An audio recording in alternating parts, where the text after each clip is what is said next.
രണ്ടാഴ്ചയായി വാട്സപ്പിലൂടെ ഞാൻ കേൾക്കാൻ തുടങ്ങി. എന്റെ സഹോദരന്മാർ, എന്ത് പറ്റി നമ്മുടെ സമുദായത്തിന്?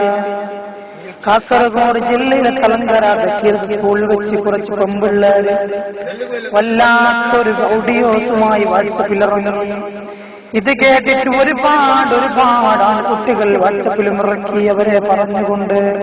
അവരെ തെറി പറഞ്ഞുകൊണ്ടും നല്ലത് പറഞ്ഞുകൊണ്ടും ഇറക്കി.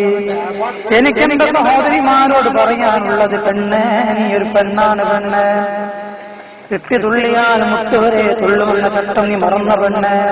പെണ്ണെ, നിന്നെ സ്കൂളിലേക്കാക്കുന്നത്, നിന്നെ കോളേജിലേക്കാക്കുന്നത്, നിന്റെ മാതാപിതാക്കളാക്കുന്നത്, നിന്റെ ഏട്ടന്മാർ അല്ലെങ്കിൽ കുടുംബക്കാരാക്കുന്നത് എന്തിനാണ് പെണ്ണ്? ഇത്രയും അഹങ്കാരം നിനക്ക് ആരെ കാണിക്കാൻ വേണ്ടിയാണ് പെണ്ണ്?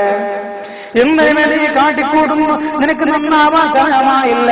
6-ാം നൂറ്റാണ്ടിന്റെ ഏകാന്തതയിൽ നിന്നും 21-ാം നൂറ്റാണ്ടിന്റെ സത്യമേരി വെളിച്ചത്തിലേക്ക് നിന്നെ കൈപിടിച്ചു കൊണ്ടുവന്ന ഹബീബേ മുഹമ്മദ് മുസ്തഫ സല്ലല്ലാഹു അലൈഹി വസല്ലം, കാലത്തിന്റെ നേതാവ്, ലോകം തന്നെ ഏറ്റി പറയുന്ന ആമിനാന്റെ പൊന്നുമോ, നിനക്ക് വേണ്ടി ഒരുപാട് കഷ്ടപ്പെട്ടു പെണ്ണ്, ഒരുപാട് നമ്പരം ഏറ്റു പെണ്ണ്.